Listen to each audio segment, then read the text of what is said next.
Президент Садыр Жапаров Кыргыз Республикасынын жарандарынын жалпыга бирдей аскердик милдети жөнүндө аскердик жана альтернативдик кызматтар жөнүндө мыйзамга кол койду. Бул тууралуу президенттин администрациясынан кабарлашты.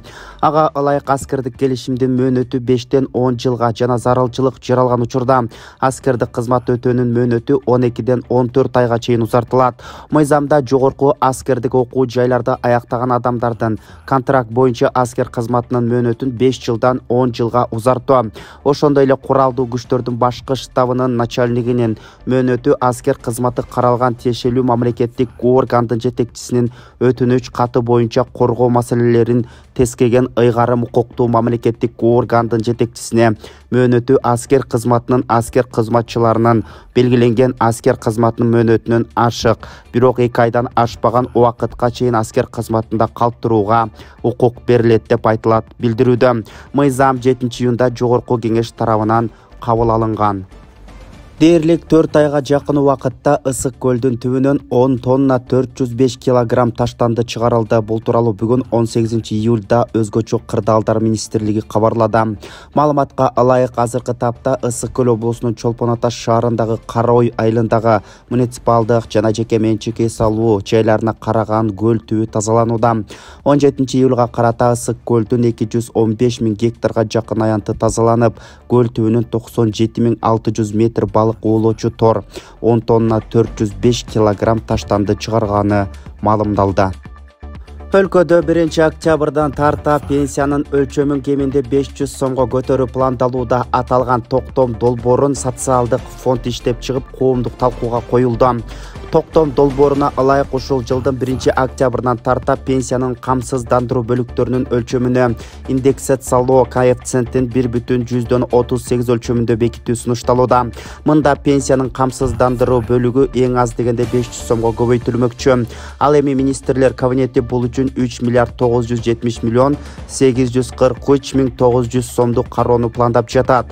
Ошондой эле көбөйтүлгөндөн кийинки пенсиянын орточо көлөмү 9413 сомду түзүп, азыркыга караганда 1728 сомго көбүрөөк болоору маалымдалды.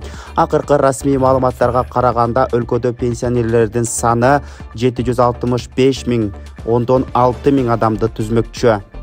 Баткен облусунда кайрадан жер титирedi. Бул тууралуу бүгүн 18-июлда өзгөчө кырдаалдар министрлигинен кабарлашты. Сейсмология институтунун маалыматына ылайык бүгүн саат 9:45 Баткен облусунун аймагында күчү 4 балга жеткен жер титирөө катталган. Жер титирөө Кадамжай районунун Кара Дөбө кожо айылдарында 4 бал, 3 Коргон, Котур булак, Ак булак айылдарында жана Кызыл Кыяш шаарында 3,5 бал, ал эми Чаубай, Караван айылдарында 3 балга чейин сезилген.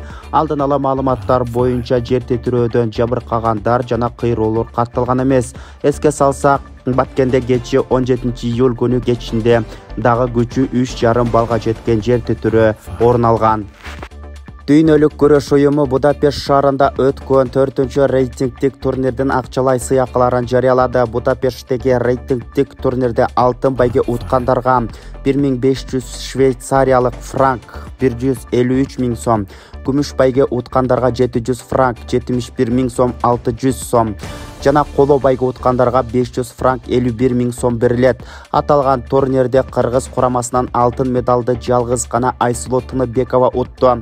Күмүш байгени 57 килограмм салмакта Алмаз Сманбеков утса, Икромжон Хаджимуратов коло байгенин ээси болгон.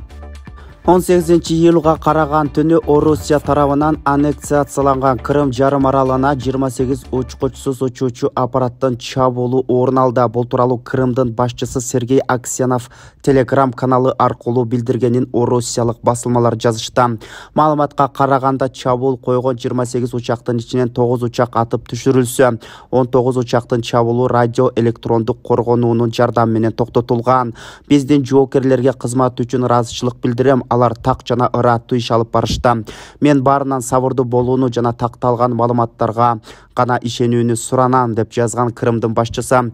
Эске сала кетсек, кечээ 17-июлга караган түнү Крым көпүрөсүндө жардыруу орун алган. Анын натыйжасында көпүрөнүн жол тилкеси бузулуп, жубайлар каза болуп, кызы жаракат алган. Көпүрөдө унаа кыймылы үзгүлтүккө учураган. Урматтуу мекендештер, сиз чек арага ишеничтүү барууну, жегерде чыкты жазап таза документ менен жүрүүнү кааласаңыз, анда ишеничтүү айдоочу Мухиддин кызматта.